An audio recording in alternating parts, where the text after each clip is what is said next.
Hi, everyone, and welcome back to Vocal Arts. I'm your host, Peter Barber, professional singer and a music producer.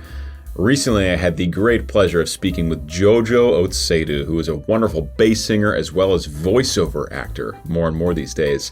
Before we get into the conversation, here are a few of my favorite clips from Jojo's work as a low bass singer. Check it out. But in the forest, stand no leaves. Hey! Ladies, if your man wanna get buck wild, just go back and hit him up style. Get your hands on his cash and spend till all the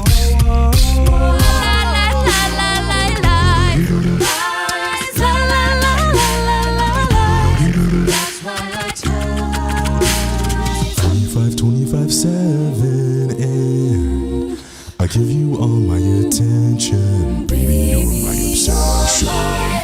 25. When the sharpest words wanna cut me down, I'm gonna send a flood, gonna drown him out.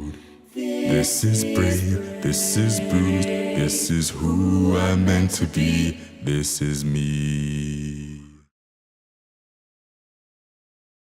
Hello, everyone, and welcome back to Vocal Arts, wherever you are watching or listening from. I am here with the great bass, Jojo Otseidu, and I'm actually going to pass the baton to him and allow him to give you guys a little elevator pitch as to who he is and what he's up to.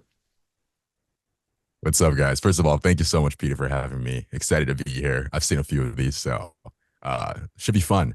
So yeah, my name's Jojo Otseidu. I'm a bass singer, voiceover artist, just from the acapella world, acapella community. Currently doing more voiceover than bass these days, but I still sing in a group called Revoiced, and we do mostly cruise ships, some social media stuff here and there. But yeah, Cool, man. I've been doing this for maybe 6 or 7 years now. So yeah, And a veteran of the bass world for sure. yeah, I've been in different groups from Decapella, Backtrack. There's a group called Evoke I've worked with. I've also subbed with a lot of different groups too. So had been around, you know. So let's wind the clock back to, let's say, first of all, let's get a little bit about your upbringing, kind of like, were you brought up in a musical household, and kind of what was your musical experience and exposure at a young age? For sure. I think so my parents and so I have 3 siblings. I have 2 older brothers and 1 younger sister. And while my parents weren't like musical by nature, they have the innate gift, like they can carry a tune, they sing along to songs like that are playing in the house, etc. But my dad really, really, really wanted to start a string quartet with the 4 of us for some reason. So when my 2 older brothers were in elementary school, they got to choose, they were playing viola and cello. And it came down to me and my sister. We had to play violin, which I never wanted to play violin, but that's a different story. It took me decently far because I ended up going to college for that. Actually, I went for music ed, string sort of focus. And yeah, so growing up, I did the whole sort of like area all state, all of like the festivals, the competitions, violin. And I was pretty okay at it because I did get into the OSU School of Music for that. But it wasn't until maybe I would say, junior year of high school where I was actually playing in the pit orchestra for a musical. And the musical director, she was like, because I was the concert master, she was going through me to like give all the notes to the orchestra. And she was like, bro, you have like such a deep voice. Like you should really join chorus. We're really going to need you.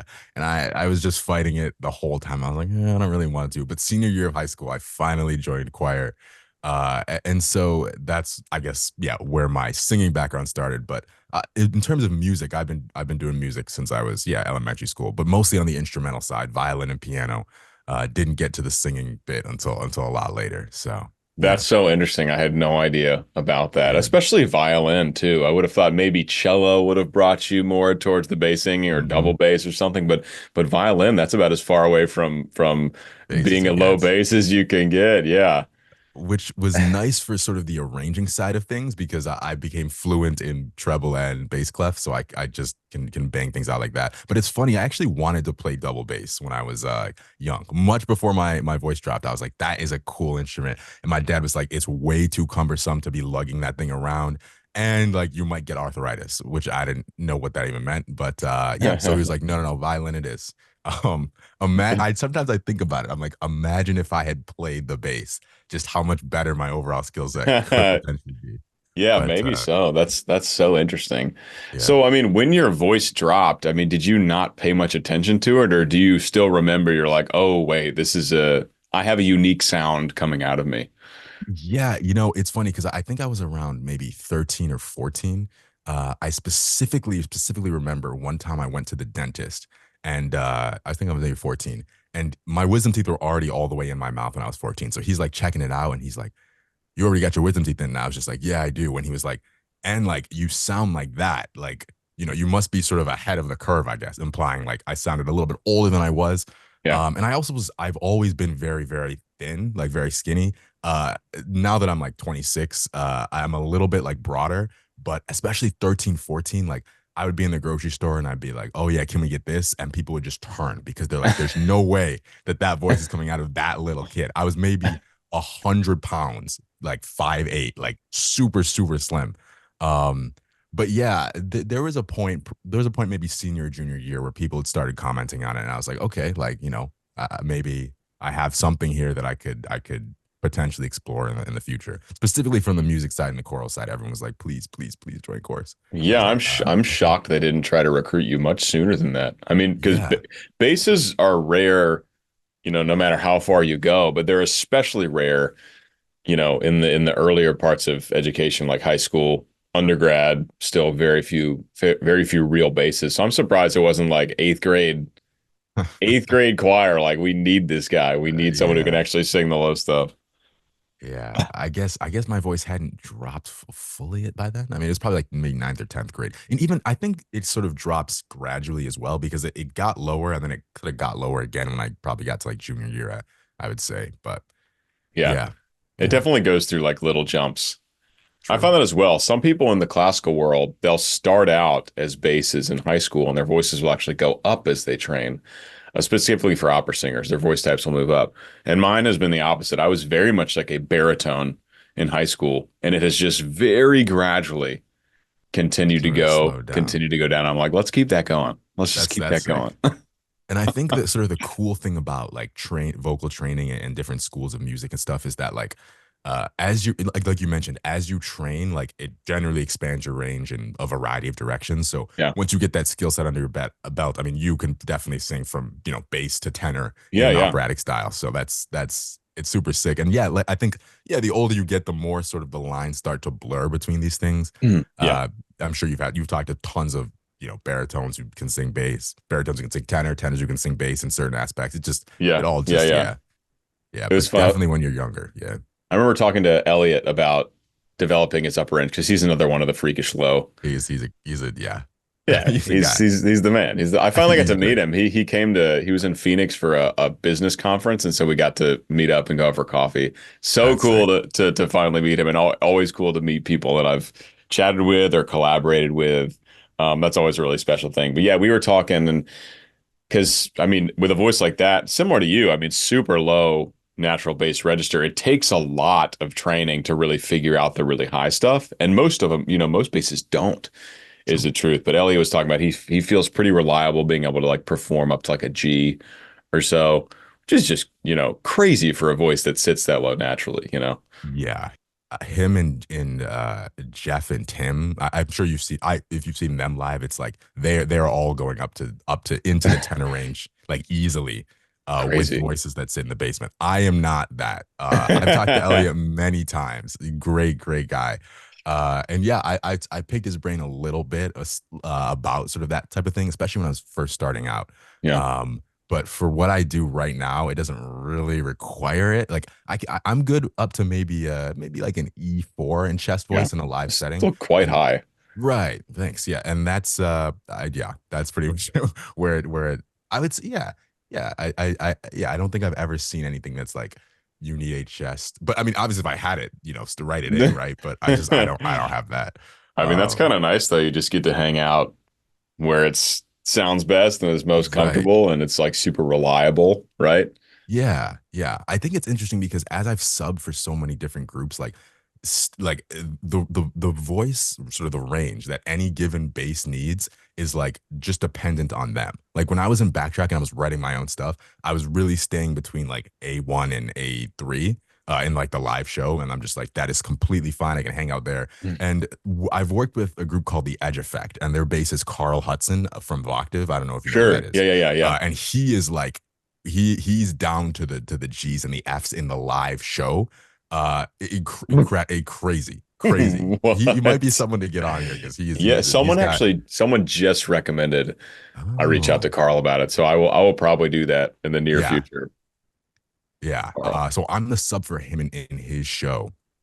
And yeah, there's like G sharps and G's, but he's also getting up to C's and D4s in the show. And I'm like, I don't know who else in the world could sing this shit. Like, fun fact, before I guess before voice play like sort of took off, Jeff was called because they both live in Orlando. Jeff was Carl's sub in that show as well. And it's like you need 2.5 octaves to sing the show. It's like it's tough. But yeah, Insane. it just sort of yeah, no, he's crazy. He's another voice where it's like, but yeah, it just sort of depends on like, yeah, like what's being asked of that specific bass because the term bass is so broad these days. Yeah. Some people are it's like a G2 to G4 bass, which is I think like technically like considered a bass by like choral standards and things like Yeah. that. And Yeah. then there's like the acapella world, which is a whole different sort of range that's being asked of you. Yeah. And But yeah. exactly. It really depends on the genre. And Mm, acapella is definitely one where the range can flex more because there's like if you're gonna have a microphone, you can sing really quietly down to the super low notes, and that the bass frequencies are still gonna blast yeah. out of the amplification. It's Yeah. different for like a choral setting where you need a little bit more volume down there, and then it's completely different for like an operatic setting, which is what I do, where nothing is written super low because it's just not no one can be that loud over an orchestra, in like the contra register, right? So then Sure. everything is shifted way up. Even most bass parts are written, at the top of the staff or above just to have the volume you need. So it really is Right. genre specific. Yeah. Yeah. Really Yeah. interesting. What are do you know off the top of your head all the groups you've worked for Subbed or for, subbed worked with. for? Yeah. Worked with like permanently Yes. and subbed for. Yeah. Well, okay. So yeah, I guess I'll start from some so I'll start from the beginning. Yeah. Ohio State of Mind was my college group, sang with them. And then from there I joined D Capella for maybe 3 months. And I know you talked to Joe, Just talk who to ended Joe, up yeah. being the guy. Yes, yes. Yeah. Ended up being the guy. Yeah. So I was in D Capella. We did the first studio album, and then they ended up cutting like half of the cast, and I was in the half that got cut. So was Jay Nunn, who I think you've talked to too, right? I've talked to From Jana as Voice Play. well. He was Yeah. in that as well. Wow. Yeah. Very small, yeah, Yeah. small world. And then so from there I went to Backtrack, sang in Backtrack for a little bit. I sang in a group called Evoke, which I don't know if anybody even knows what that is. I've sang with Revoice, still working with them. The Edge Effect. There's a group called Duende that I've worked with. Six Appeal. Yeah, I think yeah, I'm trying to remember. Like Good I've Lord. done like a little bit of like yeah, It's a I've lot done of groups, a man. few like one-off. Yeah. So I've had a good amount of experience like with uh just yeah, stepping into different situations and sort of seeing how everyone works like differently. Um yeah. Yeah. And then I've also like obviously had the chance to like audition for some groups. Not all of it obviously works out. So even the ones that I haven't performed with, like I've sort of met and had been able to sing with some other acapella groups as well. Not to be named here. But yeah. So yeah, I would say I've sort of seen a good bit. And this is all, Fun. you said you're 26 now? So Yeah. this is all, I'm assuming this is all in the last, what, 4 or 5 years since finishing undergrad? Mostly. Yeah. So I actually did not finish. I dropped Okay. out. And the reason I dropped out was because I was told that I was going to be in D Capella touring the country. So I was one of two people that auditioned for D Capella while I was still in college.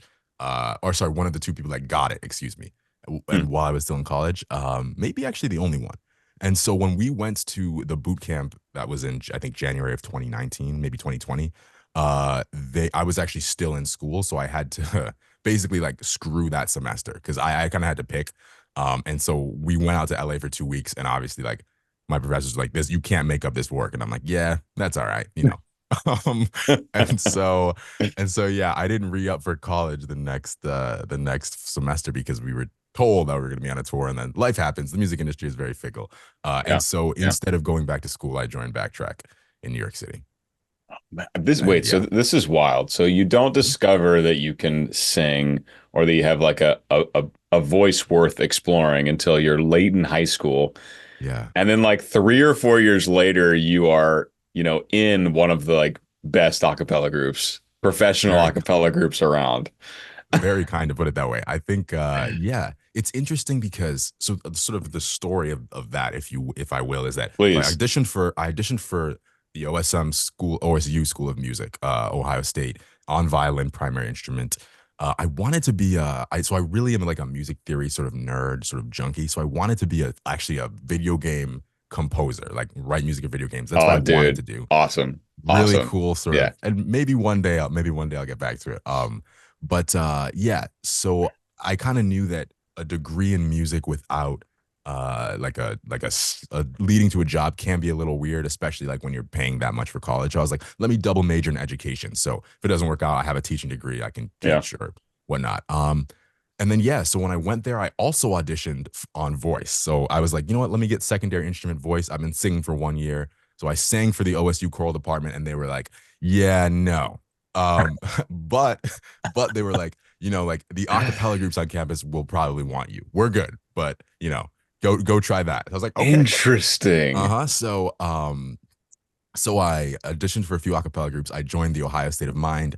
And then my second year, I became music director with my friend Kayla. We were co-music directors.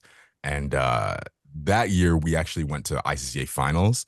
And there at Oh, yeah. ICCA finals, they that's where I met sort of like some of the higher ups in the industry who like put together these groups like Ben Bram, who made Pentatonics, like Rob Dietz, Shams. And then yeah, so they sort of recognized me at that level. They gave out like an outstanding bass award, which they don't typically give out. I think the last person that they gave it to that wasn't me was Avi, which was Yeah. like 11 years prior. Jeez. Yeah. So yeah, and so I talked to Ben, and met Deke through that. And that was I think I was 19 at that point. And so Deke was like, yeah, like, you know, you should really try doing this professionally. And Ben said something similar. I was like, okay, like I didn't even realize that was like an option in my mind. I'm like, Yeah. professional acapella singer is not like a career, but I guess, Yeah. um, Yeah. Thanks to so yeah, Pentatonics and Pitch Perfect, it is. literally at that, it was really opening up a lot of opportunities at that time. And so, yeah, so I went back to school the next year. I was still music director in my college acapella group, but yeah, like December of that year, you know, they put out the open call for D Capella. I was so broke at that time. I was living in Ohio. I had maybe like $100 on my bank account, bought a Greyhound bus ticket to New York City to audition. And that was like it. That was all the money I had. Auditioned there, had by, you know, Grace got called to LA, and then we made it to LA. We did the first studio album, and they were like, yeah, you guys are all a part of the group. And at that time I was like, oh, nice. And then yeah, so then I was like, all right, guess I'm not doing the college thing right now. And then obviously, yeah. So that's sort of how it happened. Wait, Very so fast. so D Capella was that happened your second year of college? Yes. Yes. Yeah. Yeah. So it's even the timeline was even faster than I thought. Yes. Yes. Yes. It Really was fast it was timeline. it was my third year. It was my second year as music director, but my third year of college. Yeah. Yep. Okay. And even though the choral department was like, nah, did you keep studying voice and keep it as a secondary instrument or whatever? That's a good question. So I joined the men's glee club, which was sort of like just the men's choir at OSU. Yeah. But I didn't really take like I think I took like one or two voice lessons. I was in the a cappella group, so still like working on that and Yeah. listening to PTX Home Free Voice Play, Elliot, and just sort of Yeah. listening and emulating.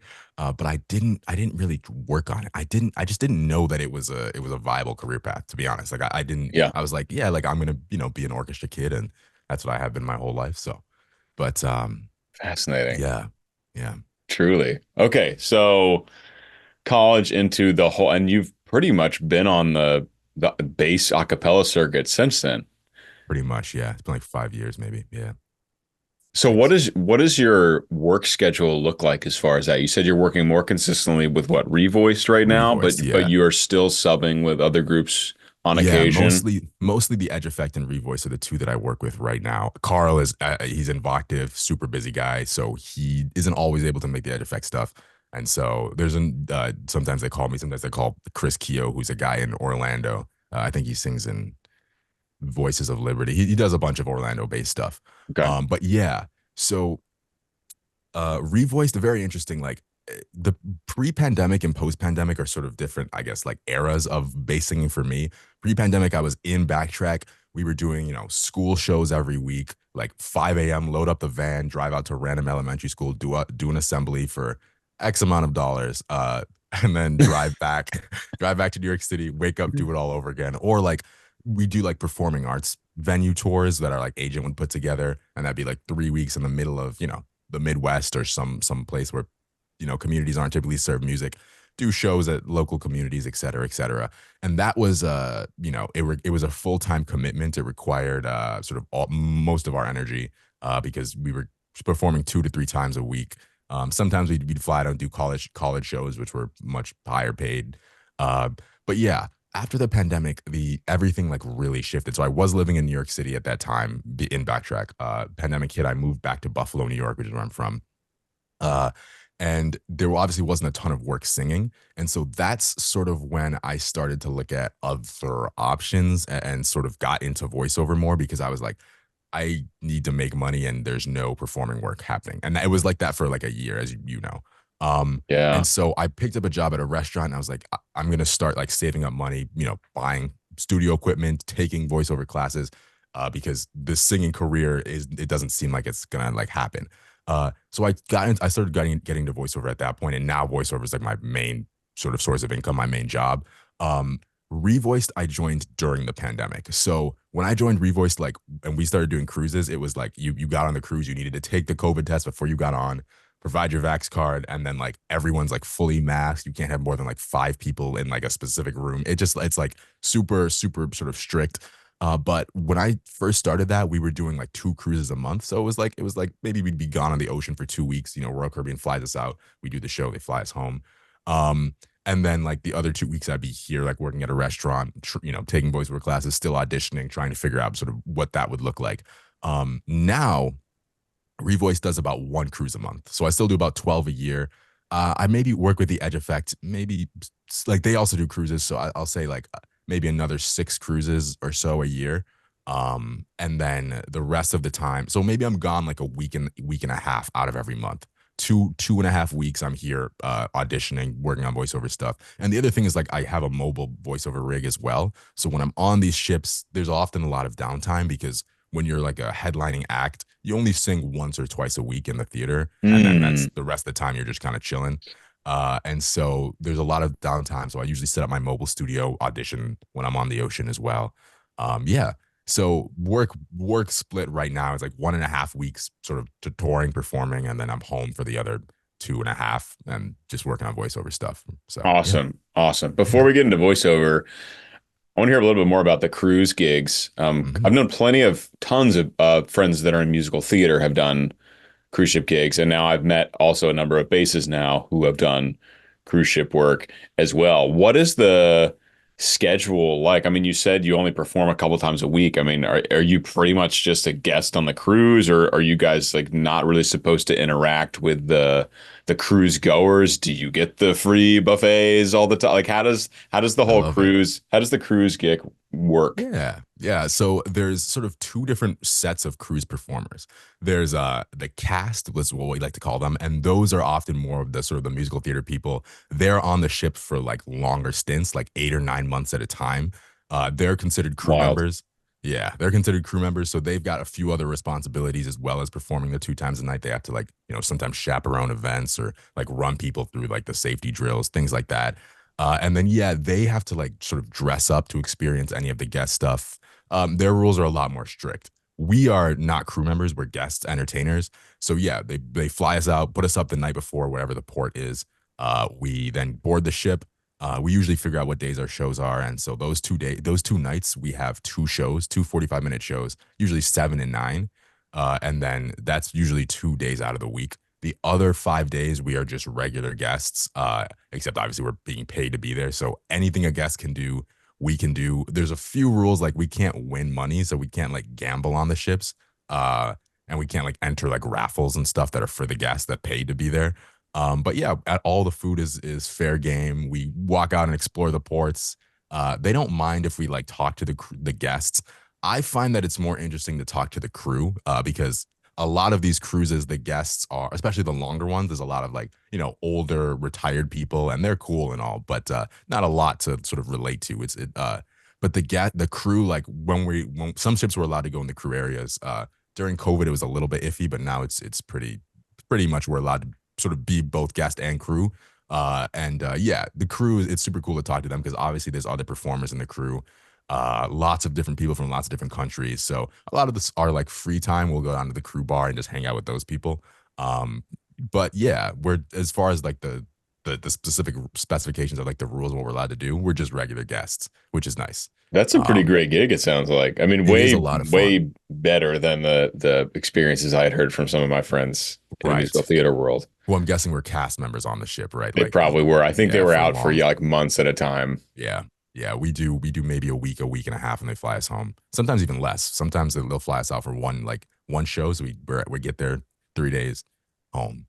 The travel is the most annoying part for sure. A lot of flights. I have so many horror stories of being stuck places, delayed, lost luggage, the whole 9 yards. Give me But do you have any off the top of your head? I'd love to hear yes, one yes. horror So story for the fans. so I think probably the worst experience. Okay, well, very very much a mixed blessing experience because I did a cruise with the Edge Effect where Carl like hit me up. He was like, "Hey man, can't go Voctive tour." Like as Carl does, of course.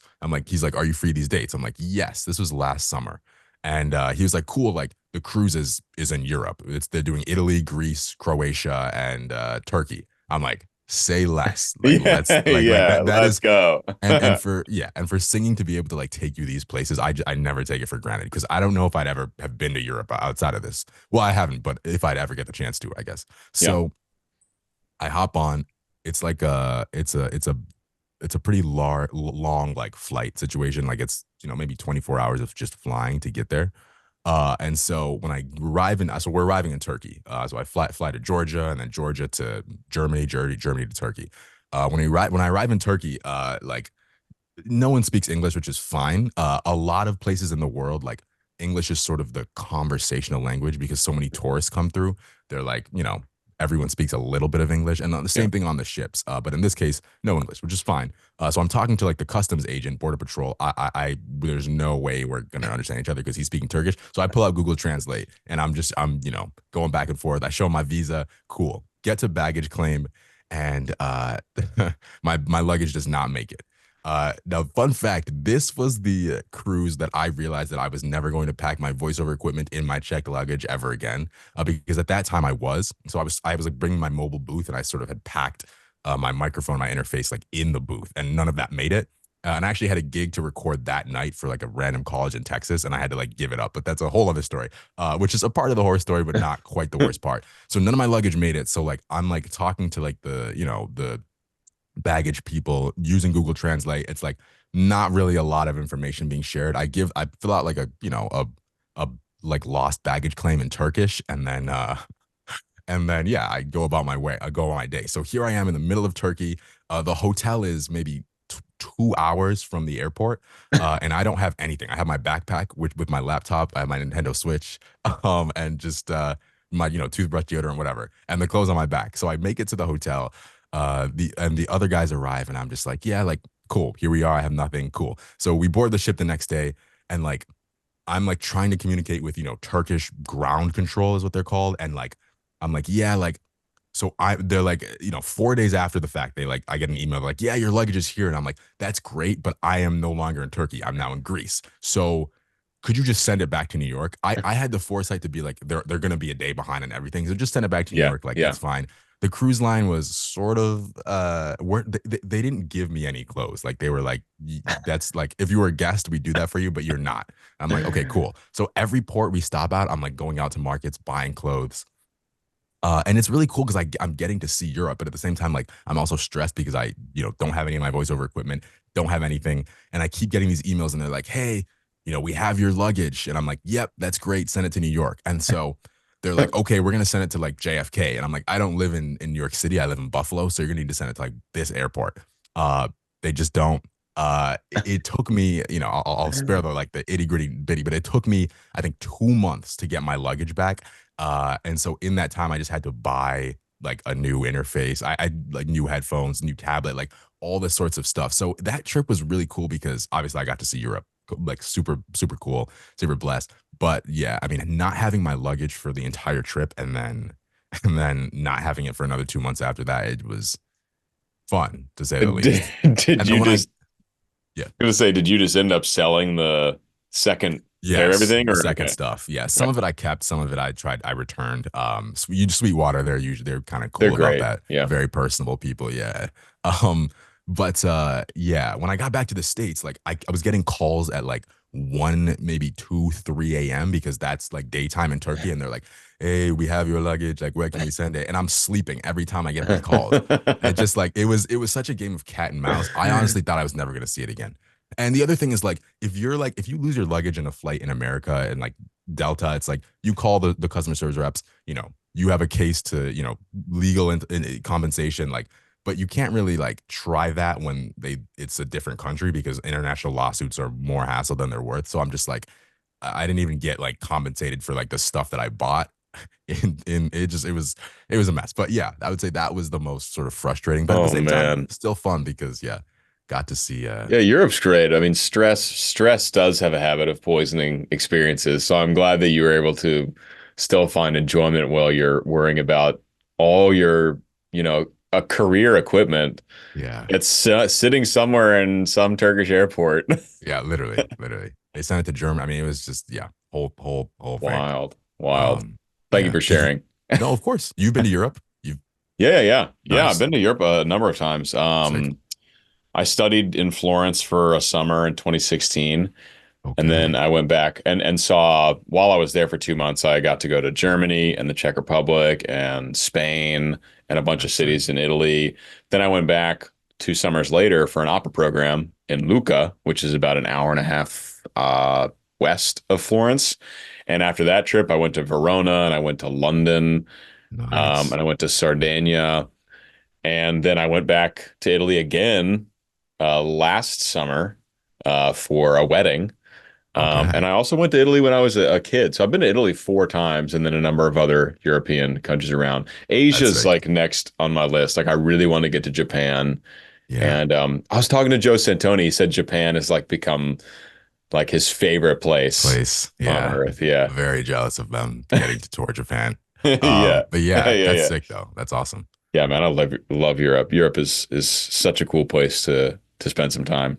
It's very cool. Yeah, Greece was I think my favorite, but I did so we stopped in Greece, Ravenna, yeah. Italy, and then I took the train into Florence. It was like 2 hours, but I didn't see Venice or Rome or anything. But I did see Florence. So You'll have to go back. yeah. Ravenna is actually the name of my baby sister, named after that city. Oh wow, Yeah. that's okay. Oh, wow, I that's crazy. haven't been there, Nice. but my family, so she was actually studying abroad for a month in, where was she staying? She was staying in a little castle town in Italy. Can't remember the name of it off the top of my head, but the family went to go see her at the end of that trip, and they finally made the pilgrimage to Ravenna to see the city that, she's named You're after. named after. Um, That's very nice. Yeah, pretty cool. All right, let's move into your voiceover work. So, Yeah, as someone who's very interested in that, as a bass that is interested in a career that a lot of basses end up in, because again, rare voice type, right? truly. Now, even so, I know it's extremely competitive, even for a low bass like yourself. So, you started making that transition during the pandemic. Just walk us through how you like kind of the beginning steps of getting into that, and then we'll go from there. Absolutely. I'd love to. So yeah, I sort of approached it with the mindset of like, oh, like I walk around and everyone tells me I have such a cool voice. This is gonna be easy. And that's sort of how I think a lot of bases look at it before they really get into it and see it. Yeah, It for is sure. it is anything but easy. And I'll say like being a bass in 2024 doesn't even really give you that much of an advantage. Like if this was 1960, you have your typical in a world, like sure, like Yeah. you have something that a lot of people don't. But Yeah. nowadays commercials sound like regular people talking specifically. Mm. Or so like having a super low voice sometimes can actually work against you because a lot of the auditions that I see from like my agents and casting sites, the most common specs are conversational, believable, relatable, like a friend. And then of course the script is introducing the new, and you're like, I would never say this to a friend. But so yeah, I think there's a little bit of like a re-strategization that sort of has to be done. And this is the, if I could give advice to what to people entering voiceover, my one thing would be like, don't fall so in love with sort of the sound of your voice and like, you know, the coolness of being a bass that like you approach all of your reads that way. Because I fell into that trap when I first started, and I had to work with sort of like a coach, and he was like, yeah, like your voice is great, but the way you're reading these scripts, like it's not relatable. No one's going to sort of hire you to do this stuff. Now, of course, like there's the occasional like Transformers project or something like, you know, really cool that requires sort of that lower register, like maybe like a trucker ad or whatever. But for the most part, most of the work I do on a day-to-day basis, I actually like I sound like this, like, hey guys, like, you know, blah blah blah, like much Huh. more relatable. I'm pitching my voice up almost an octave for a lot of stuff. Uh, Wow. and yeah, it's just the way the industry's sort of shaken. So when I first started, yeah, I was buying equipment, doing all this research. I think the most sort of pivotal skill to have when you're getting into voiceover is the ability to understand and edit audio. It is much more underrated than the ability to perform, have a good voice, etc. And I only say that because again, 1960s, you know, you get an agent, the agent calls you into the studio, there's an audio engineer, there's a director, all you do is say, introducing the new blah blah blah, and then you're done, you know, and then they send it off and they edit it, and someone else is, you know, in charge Jojo, of you getting people paid. are now going to want to buy whatever blah The blah blah blah blah is. blah. That's funny.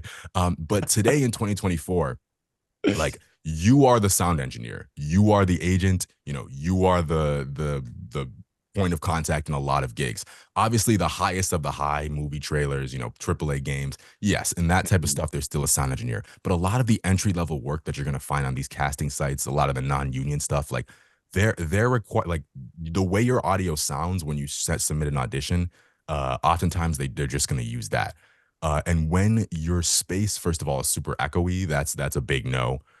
Second of all, like you just kind of have to know how to subtly add some flair to your voice, especially as a bass, because like all of the sort of the low frequency buildup, not really a desirable sound. Like the boominess, the announcerness, not really what people want. So you sort of it's on you to understand, you know, EQ. And or you could obviously pay someone to just like do a sample EQ, but the drawback to that is that you don't have any understanding of how it works. So if something happens or someone's like, yeah, we like it, but can you make it sound a little bit like this? You don't have the ability to do that because you don't know what's going on. So when I started auditioning, a lot of the work that I did was actually buying, like, I bought a course on compression, I bought a course on EQ because I didn't understand any of it.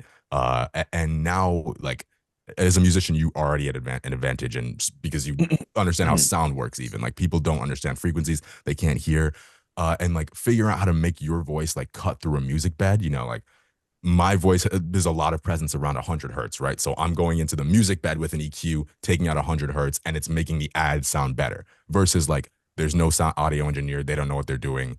I've done so many voiceover jobs where like they were like, yeah, we'll just send it as is and we'll do our thing, and the audio ends up sounding like completely unusable. And I'm like, I mean, I still get paid, so I don't really care, but it's like, yeah, Yeah, not interesting. ideal. So I would say like starting out, like understanding audio, you know, getting a polished sound that doesn't sound like it sounds like you're a professional. It sounds like you've done it before versus like just flat, you know. And then also really leaning into the fact that a lot of commercials and animation of video games is a whole nother conversation, but a lot of commercials nowadays want people to sound conversational, relatable, casual, and not like an announcer. Those would be my two sort of logistical things Okay. to like get behind when you're starting out. So for me, after I sort of had taken some courses, I built a studio, got the best mic. So this is a Sennheiser MKH416, which is one of the two uh like studio quality microphones that you'll constantly see in home voiceover Yeah, it setups. sounds phenomenal. Thanks, man. Yeah. The other one's the Neumann TLM 103. Those are the two microphones that like you'll see consistently in home studios. And the reason you'll see those is because when the pandemic happened and voiceover became a lot more remote, a lot of higher end sort of projects were requiring that you had a studio quality microphone, or sort of setup or sound. So uh, that's where these two mics come in. The third one is called the Neumann U87, but that one's like $4,000, and that's overkill. Yeah, These ones yeah. are both, I think, around a grand price point. For low voices, I really like the Neumann TLM 103, which is not this one. This one's great because it rejects a lot of the sort of background noise. It's a directional mic versus the Neumann TLM 103, which picks up everything as a condenser. But that one is super, super good because it's got like a smooth high end finish. That's the one that I record most of my work on, unless I'm Hmm. like on a ship, then I'll use this because better at noise rejection. Um, but yeah, so I saved up a ton of money, and I wouldn't necessarily recommend that everyone as a beginner invest the $1,000 into these mics. If you have the capital to do it because it's just going to make you sound better. But you don't need these mics when you're starting out. When you get like agents and higher up reps, you might want to look at one of these two. But yeah. So after I did that, I started auditioning on voices.com and voice 123. Those are sort of the two biggest casting websites that they throw out a large net. Anybody can sign up at the caveat that you have to pay money to be on them. And a lot of people would consider these websites to be a bit of a scam because like, you have to pay $500 to access these auditions. Sort of imagine like an agent comes to you and they're like, hey, like I can book you all this work, all these operas, blah, blah, blah, but you need to pay me $500 first. It's like, Hmm. yeah, you see where their business model is. They're trying to get as many people to buy in as possible. If you're good and you're competitive, you can make a ton of money on those sites, which is what I did. Still, where I make most of my money. I think my coolest opportunities have still come from those two sites. But you sort of have to be ready. Because if you sort of hop on the sites and you perform poorly, there's an internal algorithm that sort of like affects the quality of auditions you sort of get Hmm. and stuff like that. And both the sites work a little bit differently. I'm happy to just go more in depth in another time. But those are sort of the two best sites for starting out. Once I amassed a sort of a body of commercial work, one animation thing that I did from those two sites, then I was able to approach agencies and say, hey, here's what I've done. This is what I can do. Would you want to work with me? And then now I have, I think, 5 agents that send me auditions. And so those are, higher sort of pay grade than the stuff that you find on the online sites. They're union jobs. So you have to join SAG-AFTRA eventually. And that's sort of the best way to get into. And I'm still sort of climbing that ladder. I'm just now starting to see like, I don't know if I can talk about this, but like movie trailer auditions, like I just last week got like the commercial script for like a big movie that's coming out next month, and I was like, oh, this is sick because this is like what I wanted to do. And now it's coming full circle, right? Before, like I Wow. couldn't use that in a whirl or like the rated R, like that type of stuff. Yeah. Not doing that in commercials. But now that I've gotten good at reading conversational regular commercials, I have the opportunity to see the really cool stuff that I like really wanted to do. Oh So man. Fantastic. yeah, so for me, if I would say like get good at reading conversational commercials. That's sort of the key to getting into voiceover. And then once you do that, you'll be able to see some of the cooler stuff. But I think a lot of people miss, and they're just like, I need to have as cool a voice as possible, and it's really not true. A lot of commercials these days, people sound relatable, casual. Like I said, I'm trying to think if I missed anything. Do you have any more questions? I'm trying. Like I feel like I there's something I glossed over, but I I can't feel remember. actually better about trying to break into it just because I'm a bass voice, but not as low as Sure. a you or an Elliot. So I'm a little bit closer to the conversational casual already. Yeah. And I've been producing music for 12 years and I have a vocal booth and like a Yeah. nice microphone. I had heard from one other person, I can't remember who, that was getting into voiceover. They said the quality of recording you send in is extremely important nowadays because all Yes. the work is remote hmm or And most of the even work is remote. really good advice. And even like in an audition, like they're not just judging your performance, they're judging the sound. Like they're listening to you and saying, could this audio come into the commercial? I mean, the biggest thing is free of echo, which your space even right now already is. Yeah. Sometimes people Yeah. sound like they're recording in a bathroom. And it's tough. It's tough. But, Yeah. Yeah. but yeah, those would be my biggest sort of selling points, I guess. Okay. Another question. Mhm. I recently got a membership on Backstage, which is actually pretty affordable. Nice. Because I'm interested in it also at some point getting into film. I just love the Sure. idea of film acting, and I've done tons of acting as an opera singer and acting workshops and blah blah blah blah blah. They have voiceover work and film work on there. I've heard that Voices 123 and what is it, Voices Only, Voices.com. Yeah. Voices.com is best for Yes. opportunities in voiceover work. Do Are those sites specifically for voiceover, or are they also for animated Good character question. voicing as well? Yeah, it's the whole nine yards. I guess so when I say voiceover, I guess I just mean voice acting, voice Okay. work in Voice general. acting. Okay. Yeah, I will say there's sites that yeah, so those sites have everything on it. There are some video games, there's some animation. The majority of what you're going to see on those sites is corporate like narration work, like, random business has a meeting and you say, here's our profits for 2024. Like it just like stuff that, and most of the work that I've done, I've never seen. I can't stress enough. Like sometimes I'll do a commercial. I'll be like, let me see if I can find it online. But the Yeah. vast majority has been stuff like that where I've Okay. never seen it and never will. There is some video games, some animation stuff here and there. Big video game stuff that's all through agents, just like big commercials, all through agents. Sort of smaller indie animation stuff you might find on those sites. There's also another site called Casting Call Club, which that has a lot more animation video game stuff. Um, yeah, so you can find all sorts of voice work on these things. I've booked one character, I think, on voices.com. To be honest, like I'm sort of approaching it from like I don't want to say optimal standpoint, but like when I got into voiceover, I knew like I needed to find a new career because I was like singing and pandemic not quite working out right now. Yeah. So just from a financial standpoint, commercials and narrations, there's so much more lucrative than animation, even at like the highest level. Like I think the SAG rate for a video game, I did a video game recently, and it's like $300 an hour, which don't get me wrong, that is a ton of money, right? Great. Like Yeah, it's you great. you you do a 4 hour session, $1,200 for when you book Yeah. the role. That's Yeah. sick.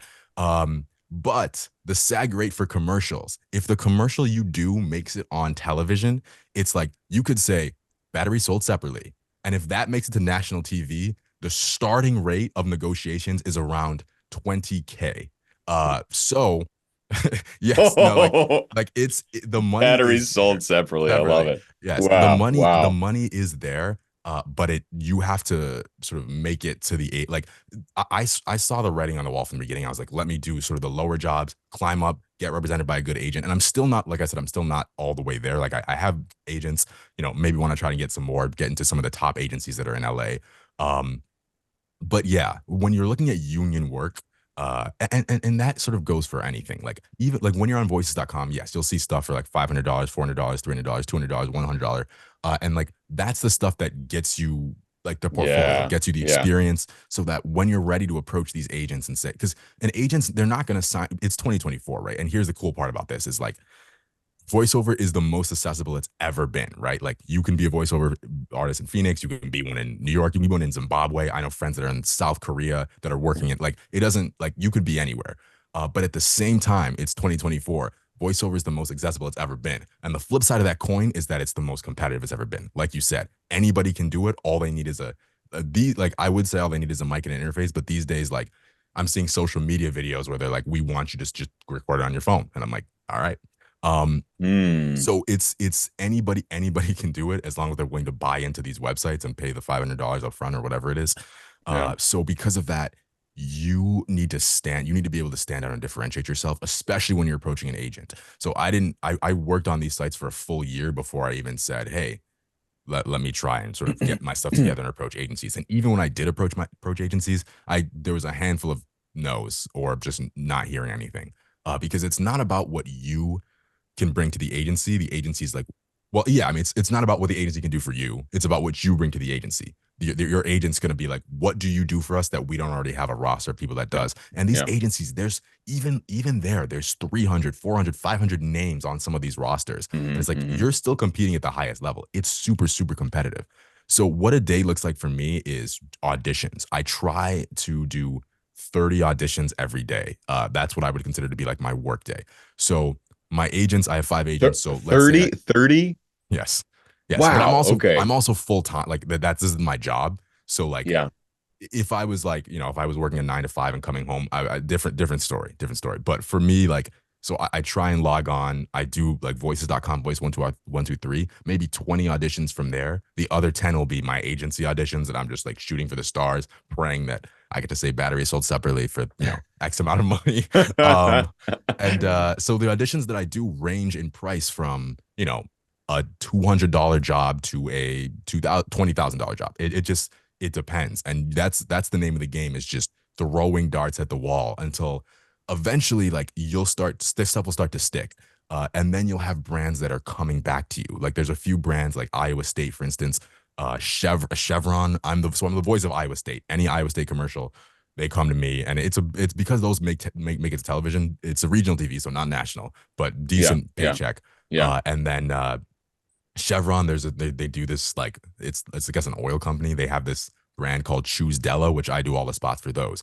And both of those things, I auditioned on voices.com just for the job, booked it, and then a few months later they came back. They're like, "Hey Jojo, we have another one. The client loved your voice. Can we use you again?" So now I'm transitioning from 30 auditions a day and pray something sticks to 30 auditions a day, pray something sticks. But occasionally, a client that I've already worked with will come in, and that's where this starts to feel like passive income, right? Because now it's like, hey, we have another spot for a 4-figure amount, and like, what I consider to be the work of voice acting is the auditions. That's the hard part, right? That's the part that's time consuming, drains your voice. You're sitting there being like blah blah blah blah blah blah, reading the script, sending it off, hearing nothing.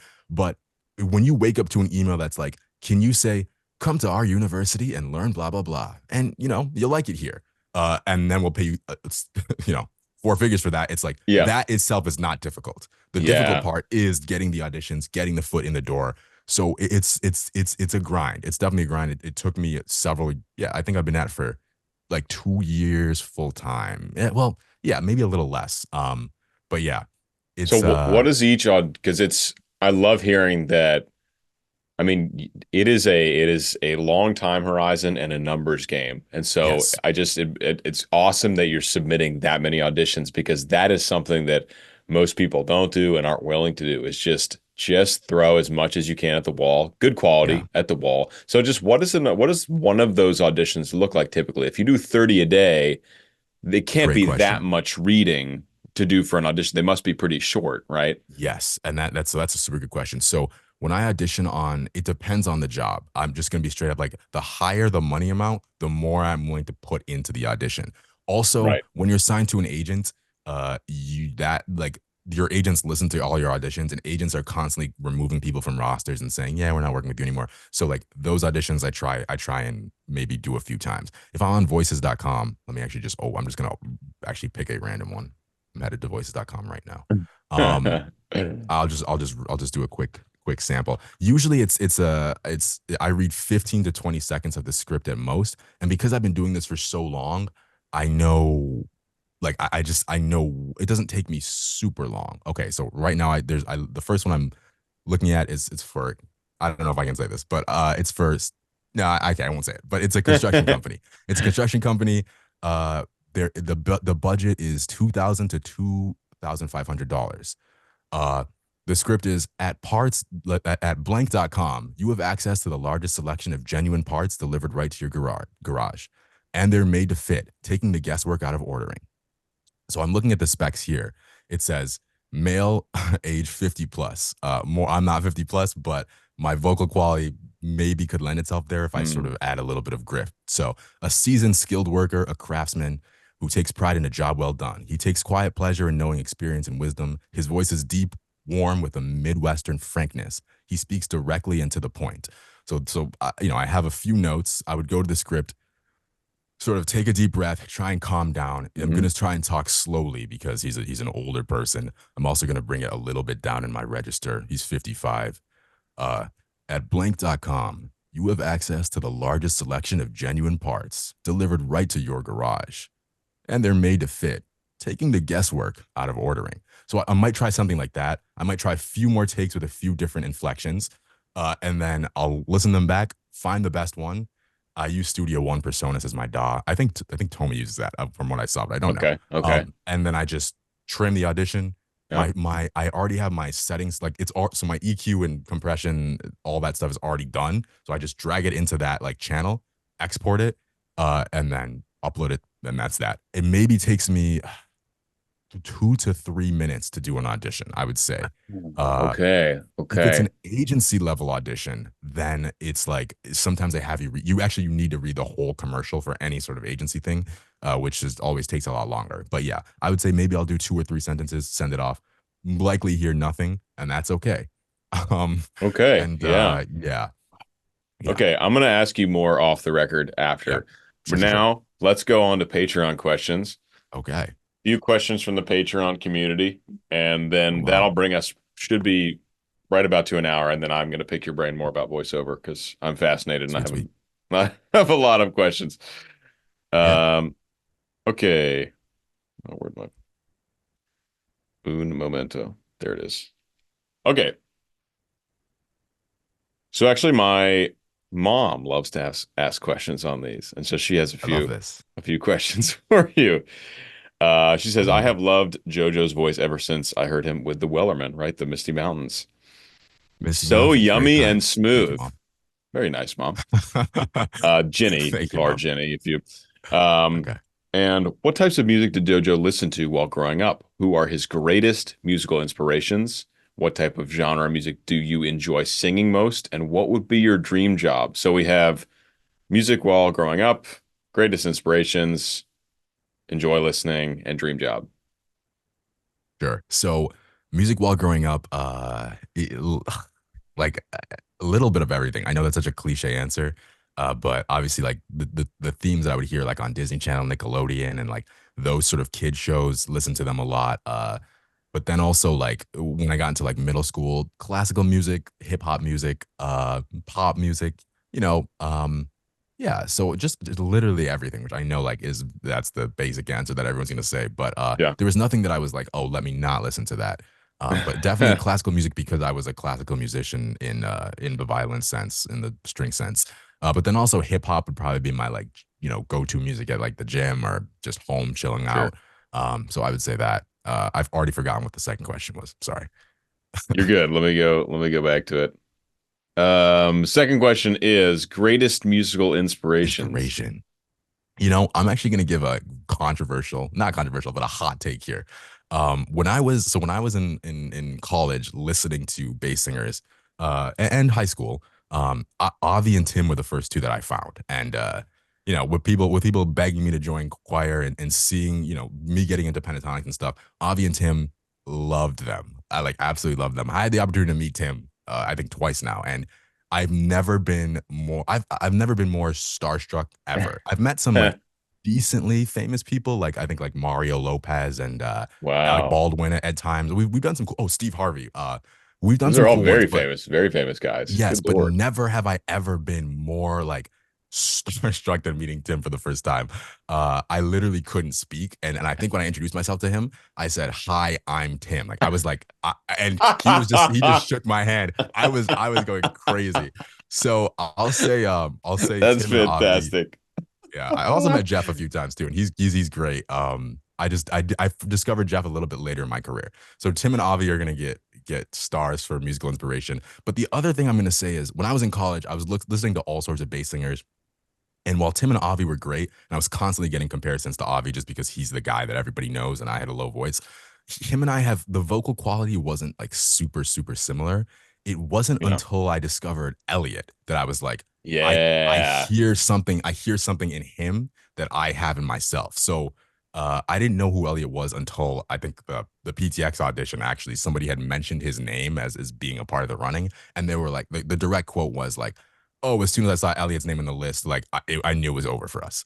And obviously, it didn't end up being him. But I'm like, who is this guy? Like this guy is that good that you're saying as a professional bass singer that you saw his name and you're like, I shouldn't even bother. So I looked up this Elliot guy, and ever since, and that was a whole nother experience. So he's getting a star for musical inspiration as well because I heard him. I was like, okay, like I need to figure out what's going on here because just an Yeah, incredible voice. To him, to my ear, he sounds a lot more like me than sort of Avi and Tim do. I agree. I agree Um, completely. Yeah. yeah.